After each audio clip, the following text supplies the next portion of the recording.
कांग्रेस भी तैयार है और हरियाणा भी तैयार है, पूरी तरह से तैयार हैं, मेहनत कर रहे हैं ज़मीन पर और लोग कांग्रेस की ओर उम्मीद लगाए बैठे। लेकिन मुद्दे कौन से रहने वाले हैं इस बार? मुद्दे तो देखो बहुत हैं, मुद्दे सरकार ने बेशुमार दिए हैं, चाहे आप महंगाई का लो, चाहे बेरोज़गारी का लो, चाहे लोगों पर ज़्यादती हो रही हैं वो हो, बच्चों के पेपर लीक का मामला हो, अग्निवीर का धोखा हो, तो किस किस को छेड़ें हम? आंगनवाड़ी, आशा वर्कर, सभी कर्मचारी, गेस्ट टीचर, सरपंच, बहुत लंबी लिस्ट है। लेकिन बीजेपी तो कह रही है कि वो तीसरी बार इस बार भी सरकार जो है बीजेपी की बनेगी।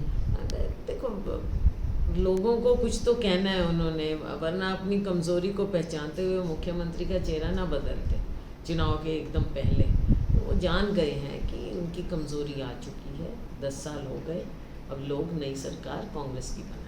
लेकिन कांग्रेस के सामने भी चुनौती है कि जिस तरीके से गुटबाजी की खबरें सामने आती हैं कि गुटबाजी अगर लगता है कि चुनौती रहने वाली है हरियाणा विधानसभा चुनाव में। ये चुनौती वाली बात नहीं है, ठीक है, हर पार्टी में, हर संगठन में इस तरह का होता है, पुलिस प्रेशर्स अपने अपने क्षेत्र के लिए या वर्चस्व के लिए समझ लीजिए, कुछ भी समझ लीजिए, प्रभाव के लिए सब लोग करते हैं, पर चुनाव जब आते हैं तब सब पार्टी के लिए काम करके चुनाव में लग जाते। क्या लगता है कि अब जब रैलियां होंगी तो सभी गुट एक मंच पर दिखाई देंगे? जब शीर्ष नेतृत्व आता है तब, अब लेकिन क्योंकि चुनाव नज़दीक आ गए हैं तो सबको फील्ड में लगना पड़ेगा, तो इकट्ठा होकर लड़ेंगे सब। कांग्रेस की तरफ एक मुख्यमंत्री पद का चेहरा कौन होगा? अभी विपक्ष में हम हैं और अमूमन एक चेहरा नहीं दिया जाता, चुनाव के बाद ही हाईकमांड मुख्यमंत्री का फैसला करती है। क्या ऐसी आपकी तरफ से कोई मांग की जा सकती है कि महिला मुख्यमंत्री का चयन?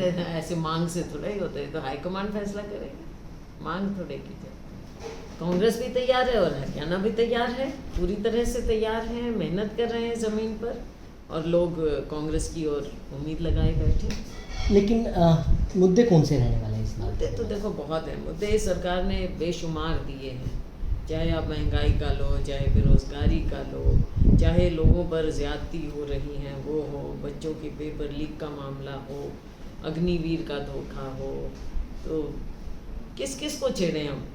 आंगनवाड़ी, आशा वर्कर, सभी कर्मचारी, गेस्ट टीचर, सरपंच, बहुत लंबी लिस्ट है। लेकिन बीजेपी तो कह रही है कि वो तीसरी बार इस बार भी सरकार जो है बीजेपी की बनेगी।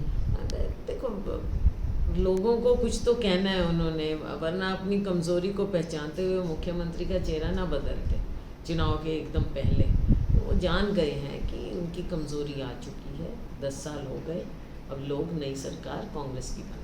लेकिन कांग्रेस के सामने भी चुनौती है कि जिस तरीके से गुटबाजी की खबरें सामने आती हैं कि गुटबाजी अगर लगता है कि चुनौती रहने वाली है हरियाणा विधानसभा चुनाव में। ये चुनौती वाली बात नहीं है, ठीक है, हर पार्टी में, हर संगठन में इस तरह का होता है, पुलिस प्रेशर्स अपने अपने क्षेत्र के लिए या वर्चस्व के लिए समझ लीजिए, कुछ भी समझ लीजिए, प्रभाव के लिए सब लोग करते हैं, पर चुनाव जब आते हैं तब सब पार्टी के लिए काम करके चुनाव में लग जाते हैं। क्या लगता है कि अब जब रैलियां होंगी तो सभी गुट एक मंच पर दिखाई देंगे? जब शीर्ष नेतृत्व आता है तब, अब लेकिन क्योंकि चुनाव नज़दीक आ गए हैं तो सबको फील्ड में लगना पड़ेगा, तो इकट्ठा होकर लड़ेंगे सब। कांग्रेस की तरफ एक मुख्यमंत्री पद का चेहरा कौन होगा?